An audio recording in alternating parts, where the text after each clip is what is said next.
Welcome to the People, Property, Place podcast with me, your host, Matthew Watts, founder and managing director of Rockborn. This is a podcast where I share the stories, views, opinions, and career journeys of the movers, shakers, innovators, and leaders in the real estate industry.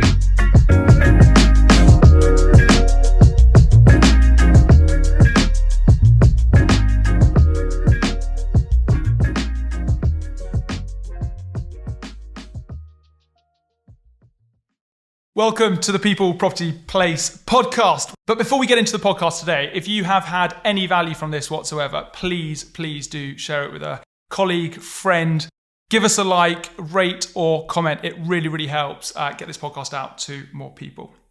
Today, we are joined by Paul O'Grady. No, not Lily Savage. And do you know what? I wasn't going to crack that gag because you're probably absolutely fed up of it. But the actual Paul O'Grady, the portfolio director of the London estate at Grosvenor. Paul is responsible for the strategy, placemaking, stakeholder management, capital allocation, and strategic direction of the London estate. He's previously held roles in investment, asset management, and portfolio management across Grosvenor Europe and has managed 3 cross-border retail funds on behalf of various international investors. And he's also set up Grosvenor's Stockholm office. Paul is a scholar of Christ College, Cambridge. He holds a Master's in Real Estate Investment and Finance from the University of Reading, and he's a member of the Royal Institution of Chartered Surveyors. Paul, welcome to the show. That is embarrassing. Thanks very much for having me. No, not at all. Well, look, thank you so much for joining me on the first video podcast here at the People Property Place pod. I think you're the first career guest I've actually ever had on the show. And what I mean by that is someone who's been at the business probably since they got into real estate, but had lots of different roles within the firm itself. Grosvenor is an absolute monster of a business. It's got lots of different facets. Can you just maybe to start off with, give me a bit of an overview of the business itself and the different areas before we...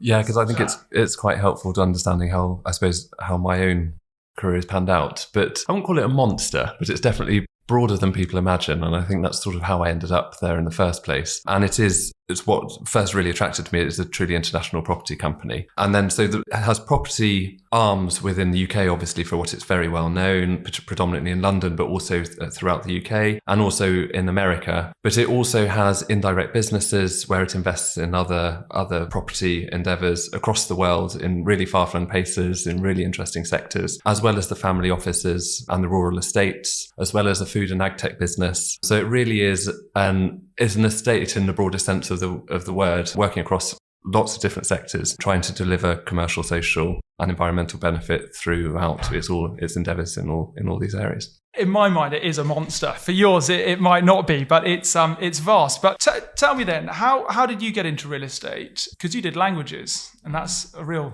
strength of yours, right? Yes. So I think I didn't have your standard path into real estate. And I'm not sure, maybe there isn't a standard path, but certainly I felt different when I came in. So I studied languages and I was trying to work out what I wanted to do. And when I was little, I really wanted to be an architect. I spent my life drawing buildings. But my best friend's dad basically was an architect and said, don't do it. He said, it's a terrible career. You work so hard and then for nothing, it's precarious. My dad said, by the time you're that old, everything will be done by robots. So I decided not to follow architecture and I did languages instead, which is my other real love. And I came to the end of university and I was actually funded to carry on doing postgraduate studies in, historic linguistics. Seems an age away now. But I still had that real love for buildings and regeneration in particular. I'd always found it fascinating as a child, but I just knew nothing about it. And I didn't know how to get into it. I didn't know anyone who was in property. And it was one of those things that was almost quite frowned on by, by my fellow students and, those who don't really know very much about it. So one evening I secretly went to a presentation by Argent before King's Cross was built, but they were talking about their master plan for King's Cross. And this is when you're at university, This is when I'm at university, and I just found it fascinating. I thought, I'd really like to hear about that, but I can't tell anyone. So I just sort of slipped in. And at the end, I went up to the guy at the front and I said, would you hire a linguist like me? And they said no. But they said, try Grosvenor because they're international. So I sort of, again, secretly applied to Grosvenor, and the rest is history. But it was, it's quite an interesting route. So you applied to Grosvenor just given the scale and the fact it's an international business, but not really having an ideal career path at that stage in terms of what it was about real estate that you wanted to get into. I had absolutely no idea. And it was at that time in the market where, you just thought you could do anything. That sort of management consultants were hiring classicists, and, so it didn't seem different at the time, but I very quickly realized that just how, not unprepared, but just how little I knew about the industry compared to lots of other people going in at that time who had either gone through Reading or probably had some sort of family link. So it was quite an interesting learning curve. So you went in, it was an interesting time in the market, right? September 2007? Right at the top. Yeah. And luckily, I was offered, I was very lucky because I did this internship with Grosvenor and I had absolutely no idea, but they on the first day they said, well, there are jobs at the end of this for those who do well. And which wasn't my plan at all, because I was expecting to go back into postgraduate study. And during it, I said, well, I'm not sure I want to go back to, to do a master's in whatever. What do you think? And they said, no, that's a terrible idea. And luckily, there was a role in Paris. So they said, well, you could start in London or you could go to Paris. And so obviously I'll go to Paris. And then the rest was history. But luckily, the market stayed hotter for a little bit longer in continental Europe. So I had a little bit of the good times, but then it all came crashing down. So how long were you in the business before things really did turn? And what was that first seat that you entered into? So I didn't have the typical graduate rotation. I really had the job. It was a vacant position as an investment analyst in retail investment cross border. So predominantly France, but also a bit of Italy. And I suppose it was good for about maybe it's hard to remember really, a year and a half, but enough to really enjoy it. And then suddenly, you saw what was happening around the world and thinking, well, how long could this last? And then sure enough, it arrived. And were you naturally, obviously a very strong linguist, and you speak obviously English, French and Spanish on a native or bilingual basis, certainly according to LinkedIn. I haven't authorized that first time. But also, your linguistic ability, extends to Italian, Catalan and Portuguese, if I'm not wrong. So you're clearly a very strong linguist. And then you've gone into Grosvenor as an investment analyst. Did you have a very strong mathematical statistic skill set as well, and you could blend the two of them? Yeah, my dad's the maths teacher. And I was always an all-rounder at school, though I really loved languages. So I did maths A-level, and actually it's probably I think it might have been my best one. So I had enough numeracy, and that's something that I would always advise everyone else to make sure they have, actually, because it's very difficult if you don't have those skills. So I was a bit of an odd mix in that respect. And so you're an investment analyst, learning the ropes, learning the industry, learning international real estate investment at a time in the market when it was a bit toppy and then it all kind of came down. Were you ever fearful of losing your job? Yes, definitely. I mean, it was the team got much smaller during and I was lucky. I think I was probably cheap enough to be kept. But I think that in many ways it's a difficult period to go through, but it was also the luckiest time I had, because when you've been part of, I think we were a team of 8 in the investment team, and we ended up being a team of 4. So you got all the work. And then as the market opened up, then the opportunities were there for those who were around. So I was part of a very small team. It was hard work. You learn much more when things are difficult. And when things have been difficult recently with our graduates and sort of those people who are at the beginnings of their career at Grosvenor, it's a brilliant time, because you really have to learn what you're doing. You really have to think about things a lot more. And by nature of just, I suppose, being generally headcount is a bit smaller, then you have more opportunities that come your way. And so what opportunities presented you at that time, and how did you kind of progress? I think predominantly it was because I was in investment, it was through deals. So although I spent a long time doing very detailed analysis and really getting to grips with, valuation and all of the things that you really need to know if you're in property. And then as the investment markets opened up and, we had pressures from the fund to invest, I found myself in some, at the forefront of some really interesting deals. And I suppose really that it's make or break moment, isn't it? And luckily they went well. And so were you always the kind of person just putting your hand up to go, I'll get on that plane, I'll go and set up the Stockholm or Sweden office, or I'll go and investigate that new market? Or was it driven by a broader strategy? And no, I think especially in those early days, it's driven more by strategy, and I happened to be in the right place at the right time. And I suppose that's advice I give to anyone else in that position, probably to be slightly more front-footed on it. I was lucky that people came to me and asked me to do things, and then I did it. But I think there was a lot of ambition in that part of the business where I was at that time. We were really trying to invest and to grow the business, and I really enjoyed those opportunities to sort of broaden and to really show to be able to show what you can do, and to almost to prove to yourself what you're able to do, because at that time, when you're only a few years into your career, you don't know. And was that, in terms of the different buckets of capital that Grosvenor have access to, was that very much third party money? And that sits within Grosvenor Fund Management, right? Yeah, so the business has changed slightly from when this is back in 2009, I suppose, when we started investing again. And there it was on behalf of third-party investors. So Grosvenor had, minority capital in there, but it was really on, typical pension funds and third-party institutional investors. Just all commingled together on a 3, 5, 7, 8, 10-year business plan, or did it really vary depending on the? No, it was predominantly 10-year business plans there for what we were working on. And retail flavour of the month? Very much retail. And so what kind of out-of-town retail, high street, prime, shopping centre? At that time I was doing pretty much everything. So everything from beautiful prime high street into some, retail warehousing and some very secondary towns in France, to shopping centres in Sweden and also in parts of France as well. So across the whole retail spectrum. And in terms of, the core to opportunistic risk spectrum, was there varied risk there as well in terms of the types of deals you're looking at? Core and core plus. And for someone who's gone, what the hell does core and core plus mean? What the hell does core and core plus mean? It's about the level of risk. So core being, very less risky business. You're buying prime property, which is much more stable. Core plus would be there's an element of value add that you can bring to that. And then you move down the spectrum to value add, where, there's a lot of work that needs to be done to maximize value out of it, or to extract value from it, to opportunistic, where you're really very far down the risk curve. You're taking a big punt on it.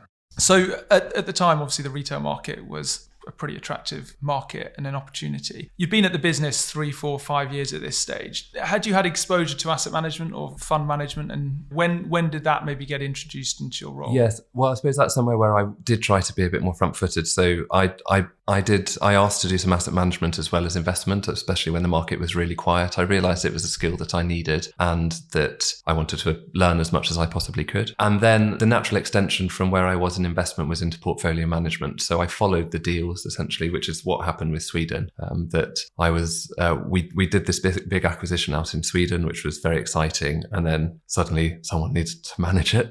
And so I was asked to follow it, which was meant to be a few months, but then 14 months later, you find you're still there. And then we hired a local team, and I took a step back, and then on the portfolio management side, and then worked for the fund. So portfolio management has got different meanings, I guess, in different businesses. Can you just elaborate on what you mean by step back, and can just kind of give colour to that, like maybe shift in terms of your role and what it meant on a day-to-day basis? So rather than being on the day-to-day and doing all of the stuff on the ground or managing things on the ground, it's a step back. So I suppose what other people would call fund management. So working on behalf of the investors, reporting to them, helping set the strategy, steering the course, providing strategic oversight really to what was going on the ground. Rather than doing the day-to-day kind of heavy lifting and the execution piece. And did you enjoy that kind of like step change? And did you find that you had a natural affinity to being more portfolio fund management driven rather than transactional?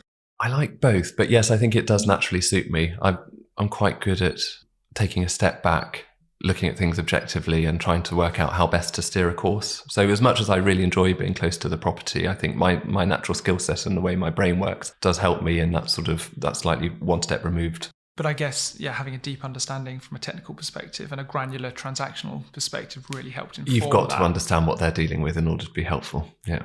So you had that kind of like Nordic venture experience. You kind of progressed quite quickly up to being a fund manager from a portfolio manager. Can you just give me an overview of what that looked like and how maybe your role shifted and changed during that period? I suppose it was the level of delegation, I suppose, between how much under the wing you are of your boss. I mean, we're a small team, so it was partly just a natural extension of being able to take on more and more work to allow, my boss at the time to move on to other roles and sort of look after other things. You've gone from being a kind of a European fund manager to being property director, or portfolio director, I should say, for the London estate. At what stage did your role kind of shift and become a little bit more insular and a bit more geographically contained? With life. So I moved back to the UK in end of 2014. And at that point, I just transferred my role. If you're flying out of Paris Charles de Gaulle or out of Heathrow, it doesn't really matter. So I just continued doing the same role out of London.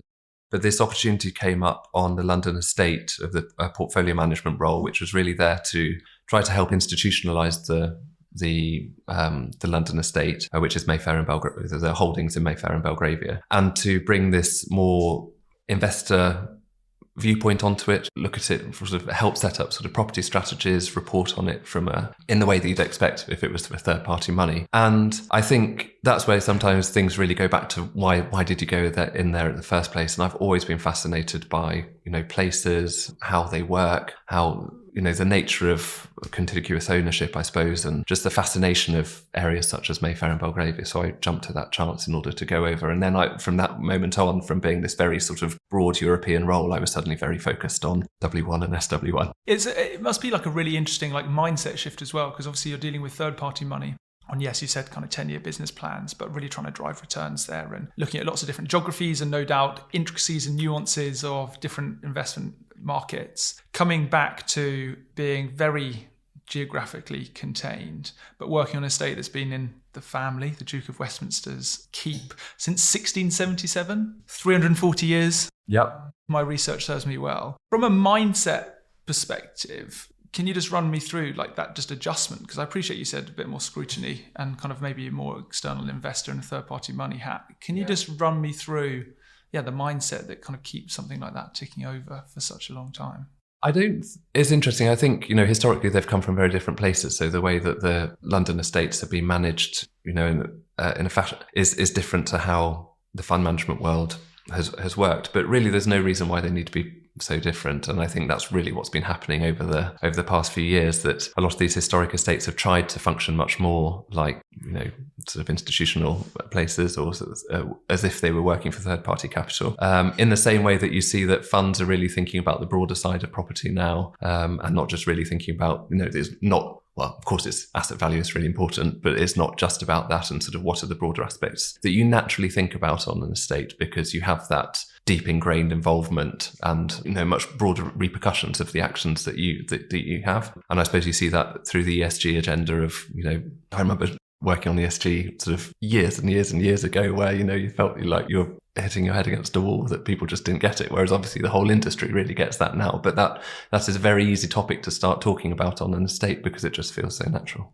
I'd never really thought about it in terms of that collision from 3, 5, 10-year business plans compared to super long-term landed estates, and that collision in the middle. I think you've got to have both. You've got to consider it from all angles. You can't consider it just on a 200 or 300 year time horizon, because how do you make decisions? You've got to make commercial decisions, but you make commercial decisions understanding what those long-term repercussions might be as well. So the business, or the kind of the London estate itself, can you just give me just some maybe headline stats in terms of some of the numbers that you're dealing with, whether that's buildings, values, visitors, businesses that you're kind of working with?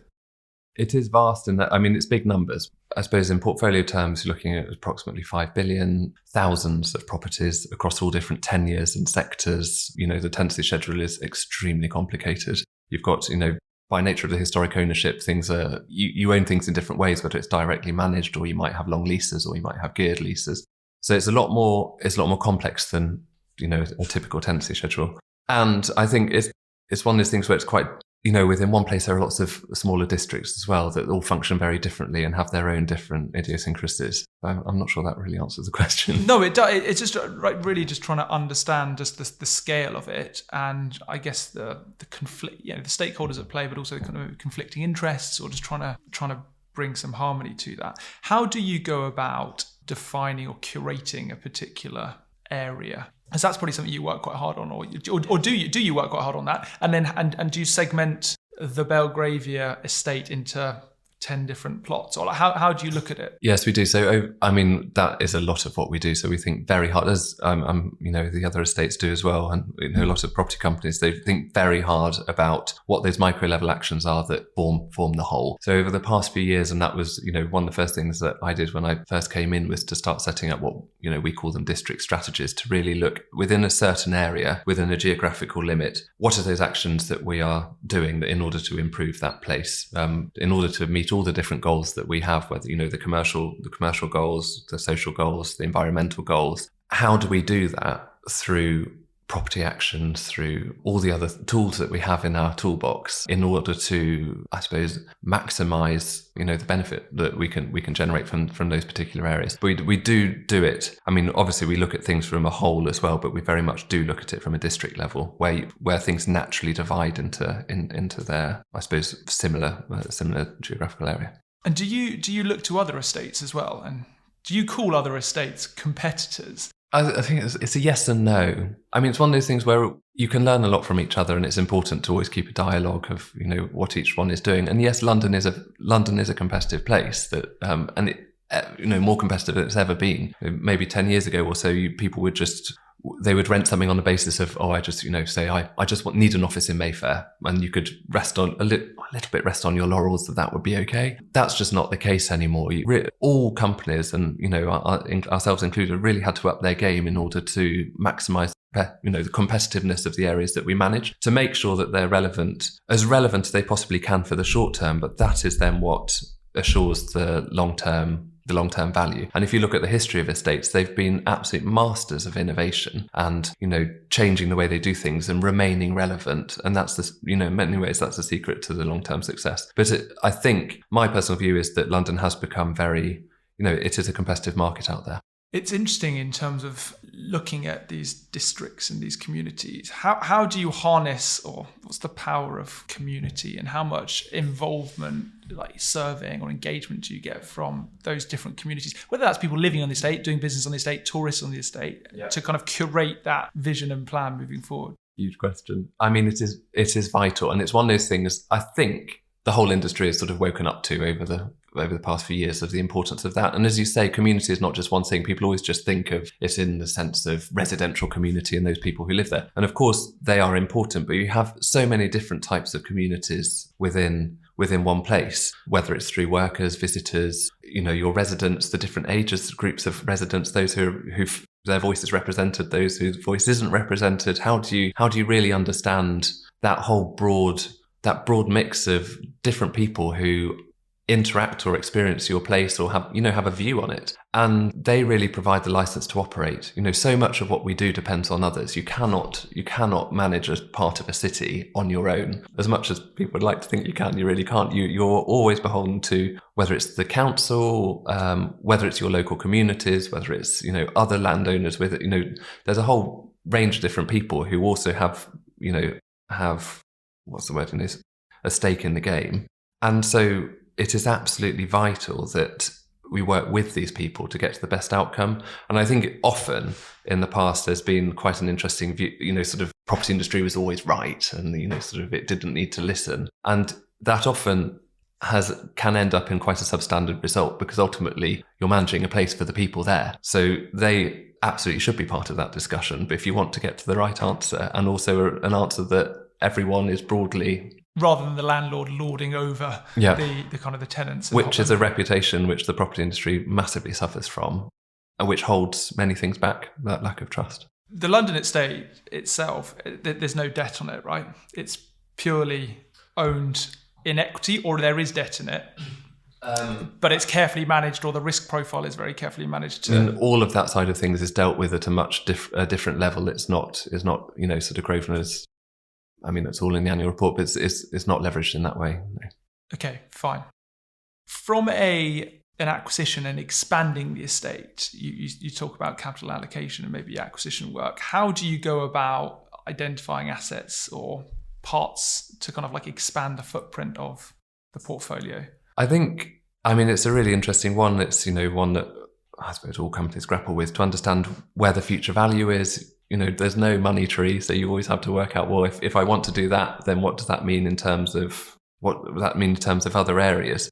and how do you prioritize your allocation of capital in order to get to the best result. And it is, that's an aspect that's extremely complicated on the London estate, but also one where you potentially have a few more tools. Again, you have a few more tools in your box as an estate, because you can sell long leases. You can extract capital in slightly different ways to just simply buying and selling. So a lot of those decisions are the sort of things that we talk about on a very regular basis. What does selling long leases mean, and how does that work in kind of principle? So, yeah, it's a good question, because it's one of those things that when you first come into it, you're just like, what on earth is anyone talking about? But by nature of freehold ownership, then you could sell a long lease but retain the freehold of a property. And you could sell that on the, you can choose the length of time that you sell it on, but obviously you want to make it competitive in the market. And you could, for example, sell it on a peppercorn rent, so you're not receiving much income, but, there is that latent potential later down the line when the lease runs down and that it will come back. Or you could receive a percentage of the rents on it,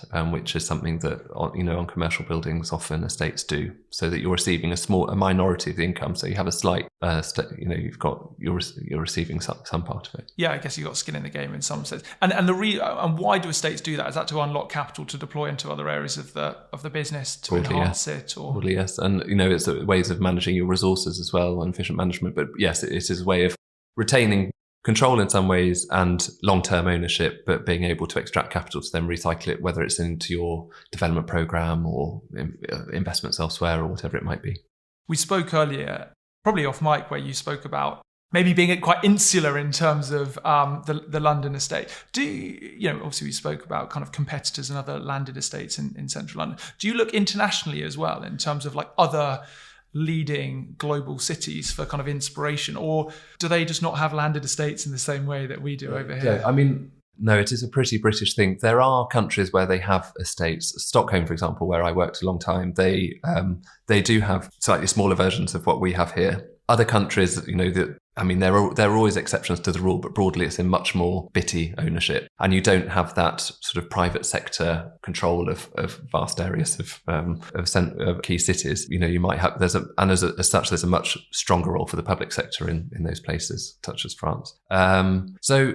Yeah, we're talking about it. It is easy to get sucked into the bubble, but I try my best to sort of suck myself out of it and sort of to find out what else is going on. I think it's more and more important, that international view. That's something that I'm really thinking a lot about at the moment, how London competes with some of the other, especially European cities. What are the different trends that you're seeing around the world, and how might they manifest themselves in London and in our areas? And, that competitiveness as well, as I was saying, London's become a very competitive place, but it's also competing very much with other centres, and more so in terms of where a brand's going, where's the international visitor going. If you look at numbers, for example, going to Paris versus London, there are very interesting dynamics there which will affect property markets. So you need to really know. It is important to know what's going on. Here's a question I was actually going to ask you in terms of like the role of data, and like what data do you collect, and what data would you like to collect to kind of inform kind of decisions?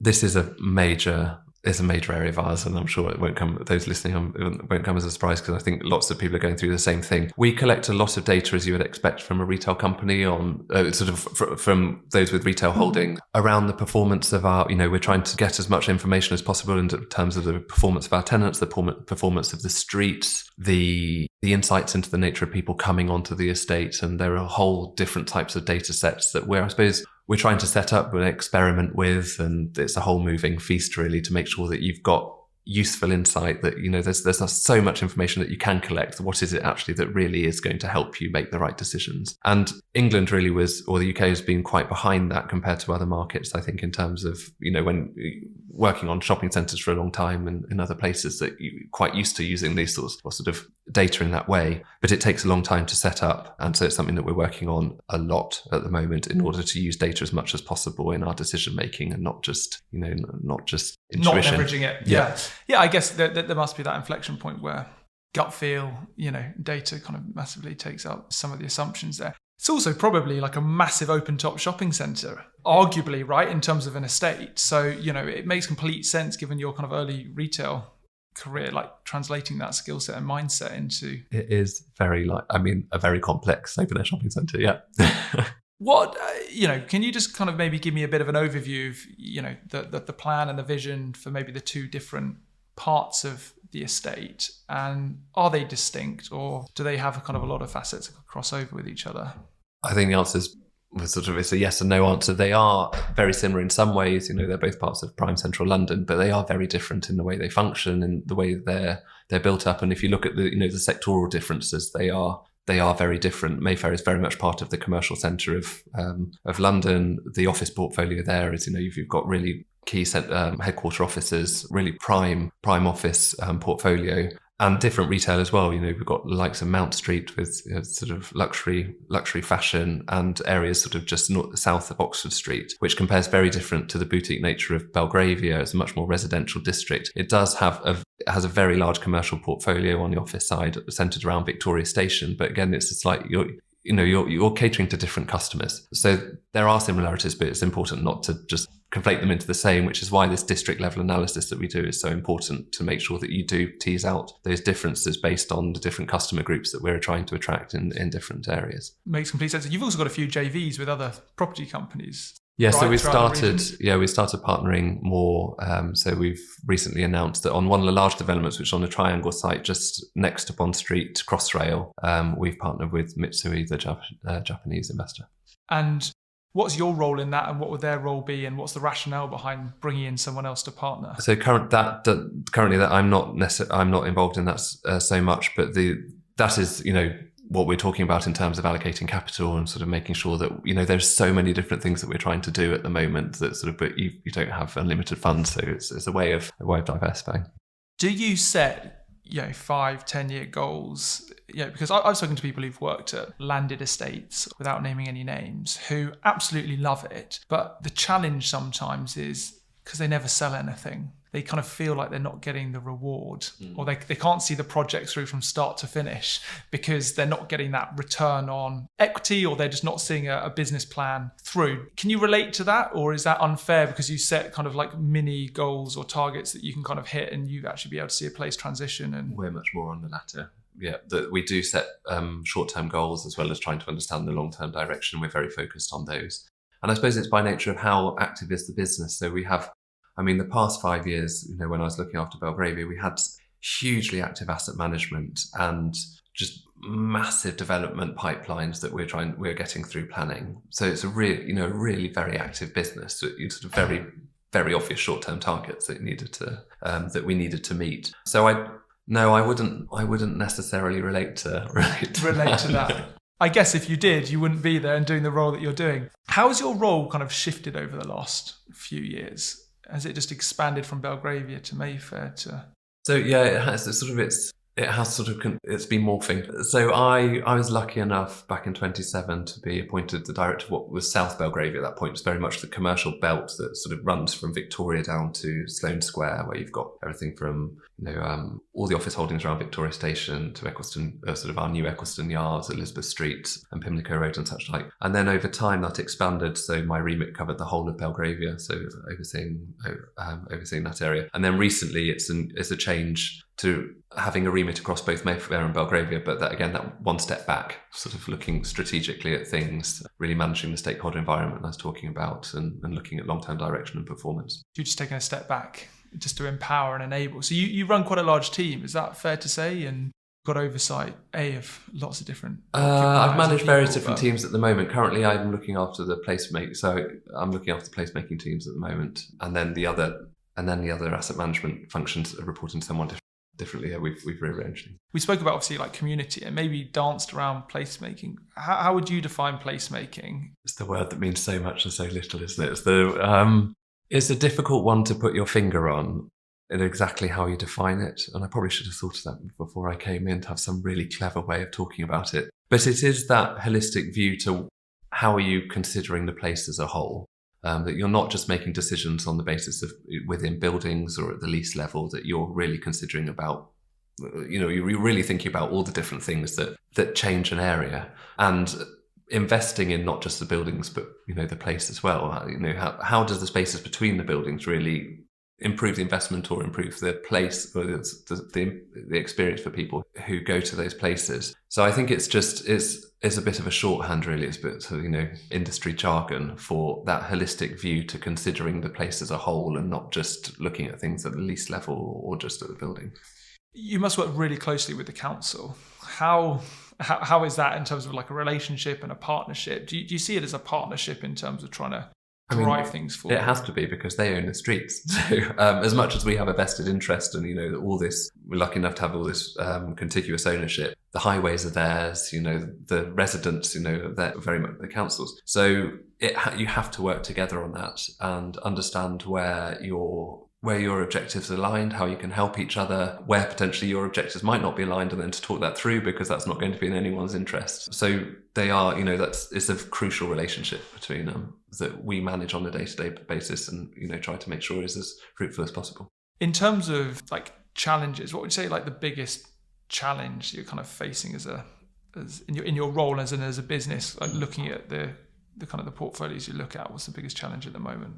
They're coming thick and fast, aren't they? We're on the back of COVID, which was an absolute, a monstrous challenge. And then after that has just been a period of hugely accelerated change across all sectors, which is extremely exciting. But then you have to work out, well, how competitively do you confront those changes, make sure that you're on the front foot and meeting the demand of all these new customer demands. And it's true of all sectors, retail, office, residential, they've all changed over the past few years. The demands are becoming more, and the role of a landlord has totally changed in how you approach those things and how you work with, you work together with your tenants in order to, I suppose, come to the best commercial and social results, but also placemakers, we've just said, and be the best partner that tenants would want as they make that decision of where they want to take space. So I think we are really considering very hard at the moment exactly where all different the sectors are going, what that means in terms of the product,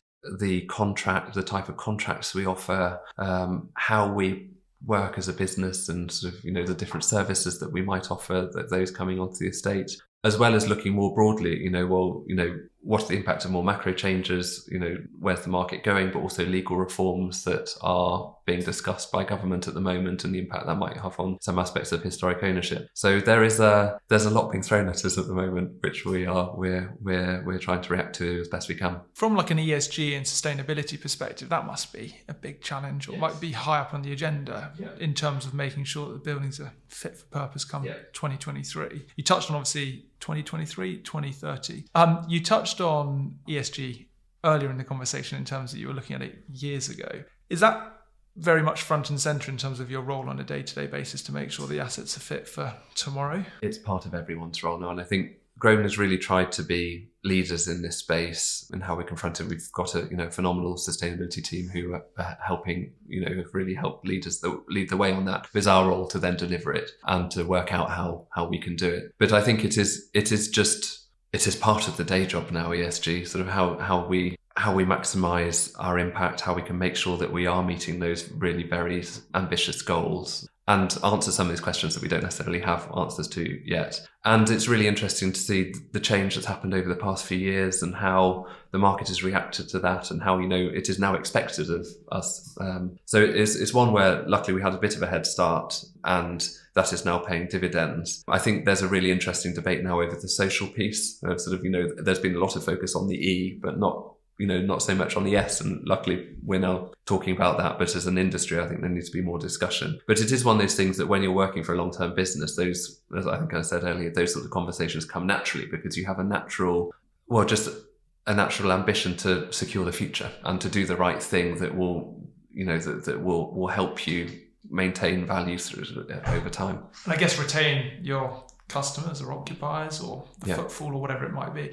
During COVID, you must have made some pretty difficult decisions, but I think if I cast my mind back, I think Grosvenor were one of the first to come out with a tenant relief. Yes, we did. It feels a long time ago now, but the teams were phenomenal. But we took a view very early on that we needed to be proactive and front-footed and show that we would help. Our ambition was to get through COVID with our estate in as good a position as we possibly could, which means that you have to take an element of financial pain in the short term. But that was very carefully considered, very measured. We thought very carefully about how we would do that and how best to work with our tenants in a way that was helpful to all, in a way to minimise the pain, but also make sure that we're in the best possible position to come out of it whenever that time might be. And it was a difficult time, but it's one where I think everyone in business was very proud of what we're doing. And I was pleased that the results of our actions were very positive, that actually our portfolio strengthened over that time. And I think our reputation as a landlord massively improved, and as a stakeholder as well. And commercially, we came out of it, despite the financial hit in the short term. From a long-term perspective, we're on very solid ground. I guess with a hell of a lot of goodwill and everything else that comes with that. As we kind of cast our conversation kind of maybe forward, we'll see kind of Q1, partway through Q2 down already. What does 2023 look like for you and also kind of the team and the business that you look after?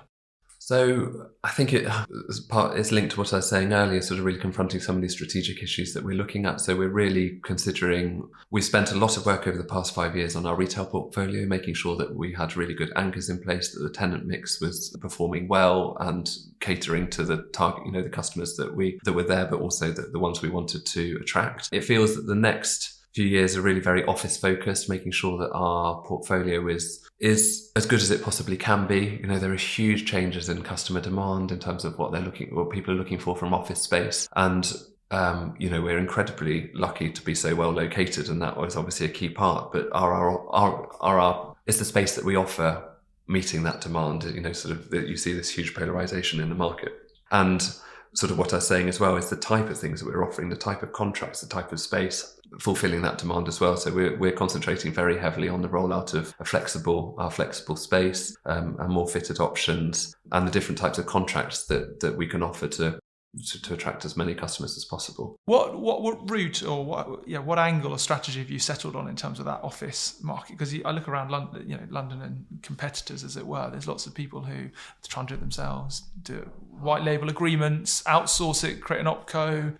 Just aren't interested in getting their hands dirty at all. What can you shed a little bit more light in terms of your rationale and also what you actually settled on? It feels in the market there's no right answer on this at the moment, and everyone is doing it differently and are probably finding their way to some extent. We have worked, down in Eccleston Yards. We have our first flexible space where we work with a partner, which is a bit of a hybrid model where they're managing the space and bringing the demand in, but we also, we're managing them, but also the buildings as well. So it's a bit of a mix, and I think everyone is in that position where it's sort of within all the different raft of different things that you can do. It's just making sure you've got the best people doing that to do that role. Iterating, trying, testing. Over the past couple of years, few years, I'm trying to think how back, quite a few years that we've been doing it. It has changed over time. We've iterated it, we've changed it, we've tweaked it, and that's just going to continue over time, I think. Yeah, I guess it's also the stickiness as well in terms of getting people to stay on the wider estate as well. Well, look, as we draw to an end of our conversation, Paul, a question that I ask everybody on the podcast is, if you were given £500 million of equity, who are the people, what property, and which place would you deploy that? You've obviously had a very varied background, and it's unbelievable that Grosvenor has been able to facilitate the different moves that you've had, but completely understand the thread that knits everything together. Who are the people, what property, and which place would you look to deploy that capital? I know you're playing with 5 billion, so this is small change for you, for a man who's mastered the game of Monopoly. The $1 million question. Well, the 50 million. 500 million. $500 million question. My reaction to that is because, there are so many different ways you can answer this. I think there is always a way of doing something well or badly. And I think, you could choose so many different sectors and say, well, that's definitely the one that's going to be. But I think within all sectors, there are ways of actually getting really good results. And that would be my first response, really, is to be able to just do whatever you're doing as well as you possibly can. So really work with the people who know that sector the most. If you look at offices, all sectors at the moment are massively polarizing. So if you back the right person, they will understand the best locations, the best product, the best credentials, how to match the demand, and you can create success out of probably all areas of property if you know what you're doing. So it's a bit of a cop out, but that's where I would go. It's more. Where exactly would you go?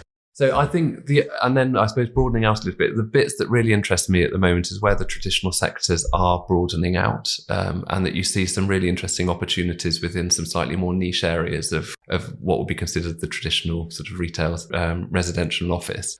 We talked about flex office, where I think there is still quite a lot of room to grow and a lot of iteration in the process. Residential, I think, is really interesting because despite all the, absolutely huge macro changes that are affecting the world of work and the world of shopping, people still need places to live and be. And certainly when in the markets that I see, I think there's really interesting opportunity in serviced apartments, sort of that slightly longer stay hotel aspects. And also where you look at, sort of where there are distinct shortages in types of accommodation in places like central London around, whether it's post-operative care, senior living. There's a lot of demand for these types of products, but not necessarily the supply. So I think that would be, if I was really drilling down, it's those sorts of slightly more broader niche areas that are coming out. And I think, I have to say central London because I really believe in central London, otherwise I wouldn't do my job. But I do think Paris is a fascinating city at the moment. I think when you look at the energy there, when you look at the data in terms of the visitation of the city and some of the ambition that they have as a city hall, I do feel that that is quite, and my natural affinity to the city, but I do think there's quite a lot of interest there too. In terms of the people, who do you get involved or on the journey? And of course you can have your amazing team. Well, of course it's my team, but I think it's you just have to find the expert. And I think that is the key to success, those people who really understand those really micro level understanding of the demand and the location. Paul, well, look, thank you so much for joining me on the podcast. I've certainly learned an awful lot, and you've had a fascinating career. You've reinvented yourself many times over and really kind of driven and taken hold of projects. And I'm excited to see from afar what you and the team do across the London city. Thank you for having me. I've loved it. Thank you very much. Thanks so much.